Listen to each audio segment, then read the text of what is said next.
Hello बच्चों, मैं विपुल सिंह आज आपके लिए इलेक्ट्रोस्टैटिक्स हिंदी मीडियम स्टूडेंट के लिए लेक्चर 24 लेकर के आए हैं।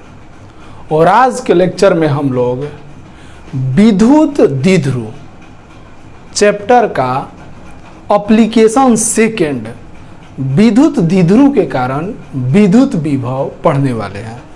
यानी आज का जो लेक्चर है, कल तक हम लोग पिछले लेक्चर तक यानी लेक्चर 23 तक अक्षीय स्थिति, निरक्षीय स्थिति, सामान्य स्थिति में विद्युत तीव्रता निकालना सीख लिए थे। लेकिन आज का जो क्लास है वो क्लास है विद्युत द्विध्रुव के कारण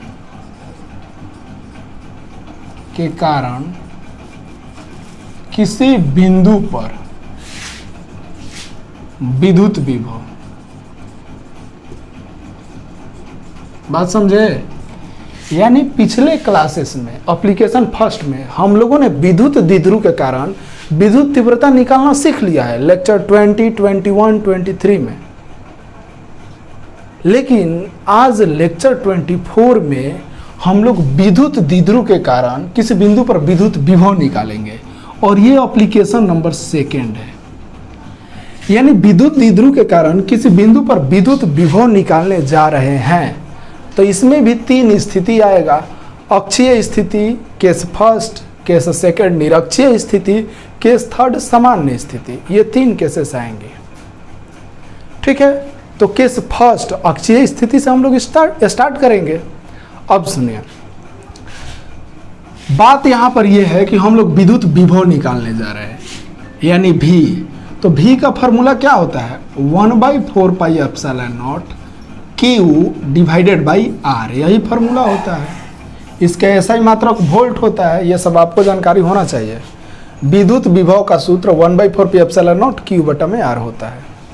ओके, तो आइए बालक, आइए देखते हैं एप्लीकेशन सेकेंड विद्युत द्विध्रुव के कारण किसी बिंदु पर विद्युत विभव का केस फर्स्ट हम लोग पढ़ने जा रहे हैं। केस फर्स्ट, और इस केस फर्स्ट जो है इसका नाम क्या है आप सब जानते हैं? अक्षीय स्थिति। अक्षीय स्थिति मतलब general position, sorry axial position, axial position. Okay, अक्षीय स्थिति इसका मतलब क्या है? इसका मतलब ये कि कोई ये विद्युत द्विध्रुव है और इस विद्युत द्विध्रुव के अक्ष पर आपको विद्युत विभव ज्ञात करना है। पहले विद्युत तीव्रता ज्ञात किए थे, अब विद्युत विभव ज्ञात करना है। यानी इसका मतलब ये कि विद्युत द्विध्रुव, इसका मतलब क्या है? तो विद्युत द्विध्रुव के मध्य बिंदु से R दूरी अक्ष पर विद्युत विभव ज्ञात करना है। समझे बात को? अक्षीय स्थिति का मतलब यह है कि विद्युत द्विध्रुव के कारण इसके मध्य बिंदु से R दूरी अक्ष पर विद्युत विभव आपको ज्ञात करना है। तो आइए हम लोग ज्ञात करने चलते हैं। कैसे ज्ञात करेंगे भाई? तो आपको मालूम होना चाहिए कि हम विद्युत विभव निकालने जा रहे हैं और विद्युत विभव अदिश राशि होता है और अदिश राशि को सिंपल हम लोग जोड़ते हैं सिंपल मेथड से। तो हम लोग इजीली ये पता कर लेंगे। यानी विद्युत तीव्रता निकालने से ये काफ़ी आसान है। चीज़ें थोड़ा लंबा जाएगा डेरिवेशन, इसलिए मैं स्पेस कम होने के कारण मिटा देता हूँ। चलो बालक, मिटा दिया। मिटा दिए। लो ये केस फर्स्ट है, केस फर्स्ट बोले तो अक्षीय स्थिति। देखो हम मान लिए कि ये कोई विद्युत द्विध्रुव है, यानी ये बिंदु ए है, ये बिंदु बी है, यहाँ पर माइनस क्यू है, यहाँ पर प्लस क्यू है, ये मध्य बिंदु है ओ, यहाँ से ये दूरी एल और ये दूरी एल, ये हो गया विद्युत द्विध्रुव। अब कह रहा है कि आप इस विद्युत द्विध्रुव के अक्ष पर, यानी अक्ष पर इधर इस लाइन पर एक बिंदु है, ये कोई मान लीजिए बिंदु P जो मध्य बिंदु O से r दूरी पर है, और आप इसी बिंदु पर विद्युत विभव बताइए कितना होगा। कैसे निकालेंगे? सिंपल सा मेथड, पहले इस माइनस क्यू के कारण बिंदु P पर विद्युत विभव निकाल लेंगे, फिर प्लस क्यू के कारण बिंदु P पर विद्युत विभव निकाल लेंगे, और चूंकि ये अदिश राशि है तो सिंपल जैसे जोड़ घटाव करते हैं दोनों को ऐड कर देंगे, ऐड करने के बाद जो आएगा वही विद्युत विभव होगा। सिंपल सा मेथड है भाई। तो चलते हैं निकालने। कैसे निकालेंगे? तो पहले इसके कारण यहाँ पर निकालेंगे, फिर इसके कारण निकालेंगे। तो चलो बालक, माइनस क्यू आवेश, इस माइनस क्यू के कारण निकालने चलते हैं। माइनस क्यू आवेश के कारण बिंदु P पर विद्युत तीव्रता, सॉरी विद्युत विभव। चलो लो, इस माइनस क्यू के कारण बिंदु P पर विद्युत विभव कितना होगा? अगर इसके कारण यहां पर जो विद्युत विभव होगा, अगर हम इस चीज को V1 से लिखते हैं, V1, तो V1 बराबर फॉर्मूला क्या होगा? 1/4 pi epsilon naught q, q के जगह पर कितना है? Minus q, divided by are.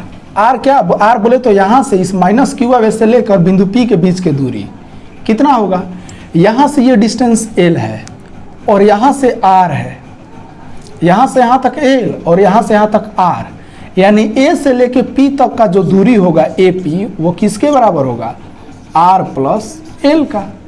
समझ रहे हैं? A से लेके P के बीच की दूरी R प्लस L। तो V1 is equal to 1/4 pi epsilon naught minus q बटा में यहाँ से यहाँ का दूरी, यहाँ से यहाँ का दूरी क्या है? AP, और AP बोले तो R प्लस L। कोई दिक्कत नहीं होनी चाहिए।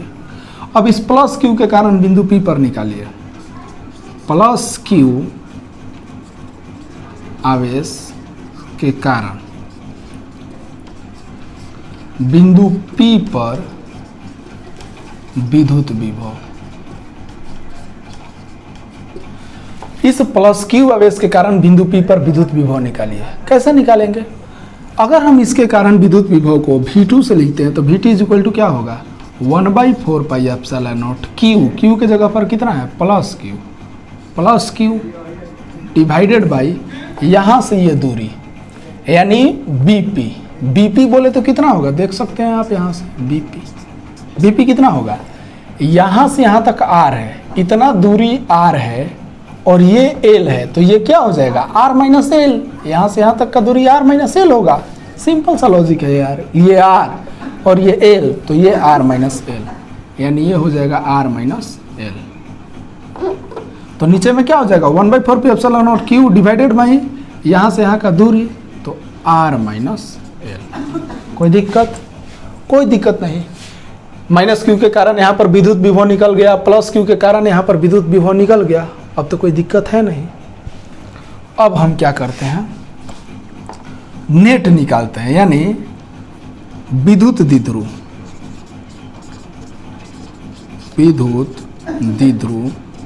माइनस क्यू तथा प्लस क्यू के कारण बिंदु P पर नेट विद्युत विभव।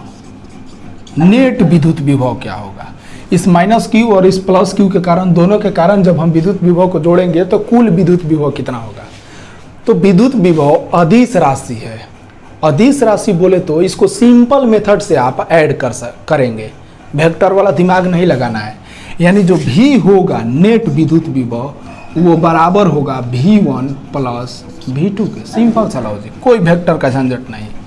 अब सिंपली आप इन दोनों चीज़ों को ऐड करें, यानी V इज इक्वल टू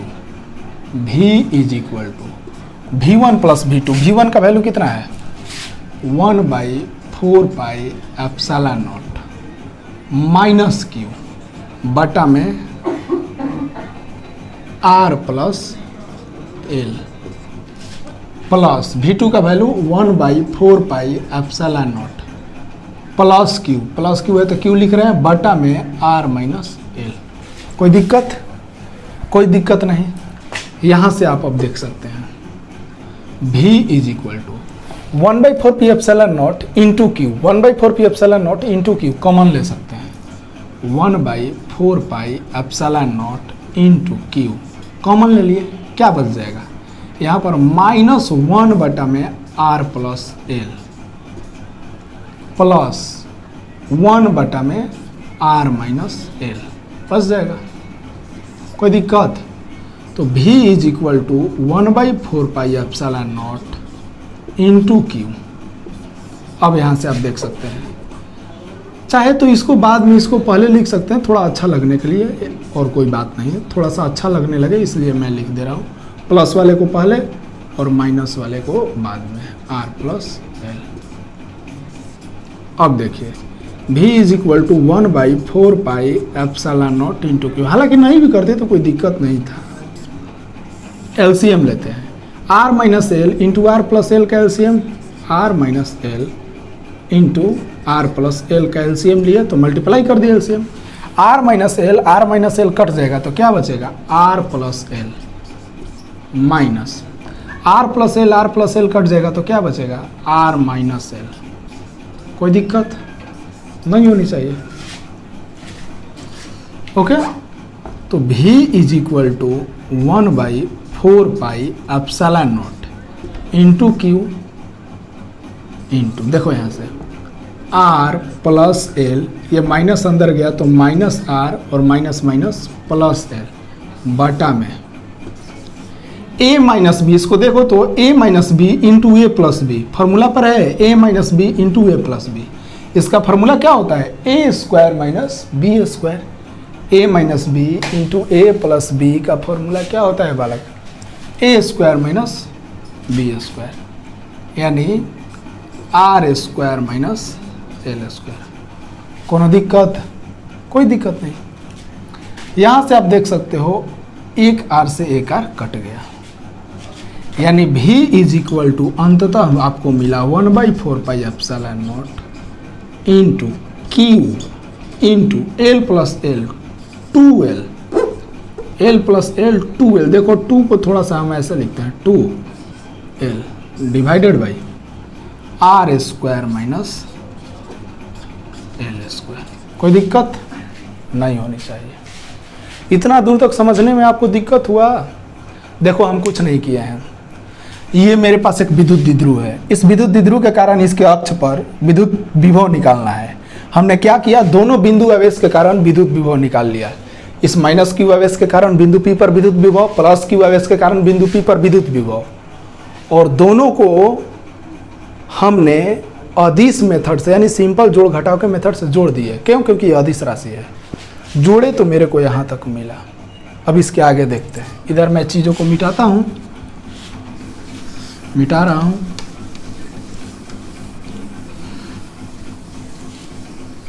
चलो देखो थोड़ा सा बालक, इस Q इंटू 2L को हम लोग क्या बोलते हैं? थोड़ा सा याद करो, वेक्टर P कुछ याद आ रहा है? 1/4 P is equal to Q into 2L। आप पढ़े हैं? यानी हम V को लिख सकते हैं 1/4πε0 Q इंटू 2L के जगह पर वेक्टर P बटा में R square minus L square. ये फॉर्मूला भी आपका हो सकता है, यही फॉर्मूला होगा। ये किसके लिए है?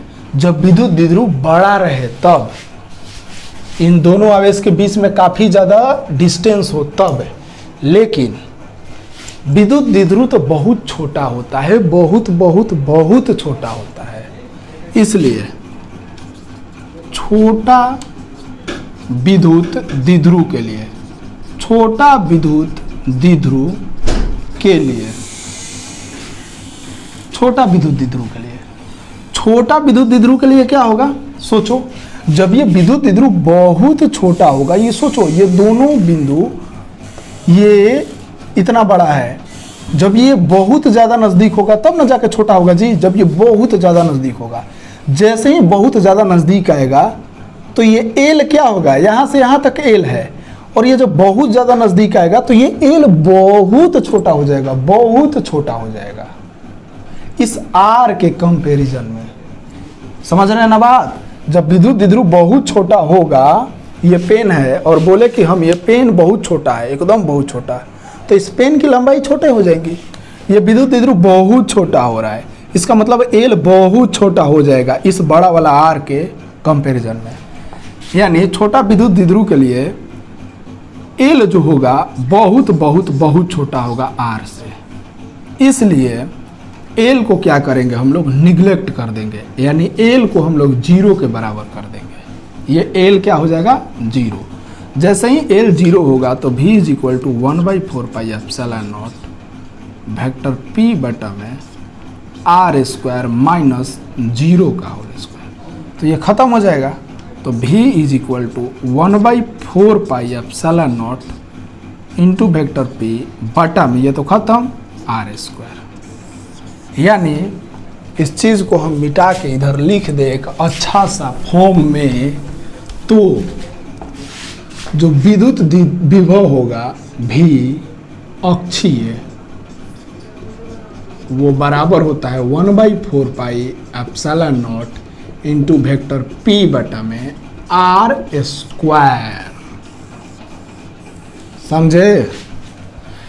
यानी अक्षीय स्थिति में जो विद्युत विभव होता है अक्ष पर, वो 1/4 pi epsilon naught vector p बटा में आर स्क्वायर होता है। फार्मूला हम लोग डिराइव कर लिए। तो आज के लेक्चर में यही, आप रेगुलर पढ़ा करो बच्चा। आप लोग से मैं रिक्वेस्ट करता हूँ कि आप रेगुलर पढ़ा करें, फुल टाइम दे थोड़ा, क्योंकि हम लोग मेहनत करते हैं। अभी रात का लगभग 10:30 बज रहे हैं, समझ रहे हैं? अभी वीडियो हम अपलोड करेंगे, रात में 12 बजे से लगाते हैं, नेट स्लो चलता है, सुबह होत 9-10 बजता है तब जाके यूट्यूब पर वीडियो जाता है। तो मेहनत करते हैं हम, ऐसा बात नहीं है। आप लोग भी मेहनत करें तो ना मज़ा आएगा पढ़ाने में। हम मेहनत करेंगे, आप नहीं करेंगे, मज़ा नहीं आएगा। तो थैंक यू, नेक्स्ट लेक्चर में मिलते हैं। All the best.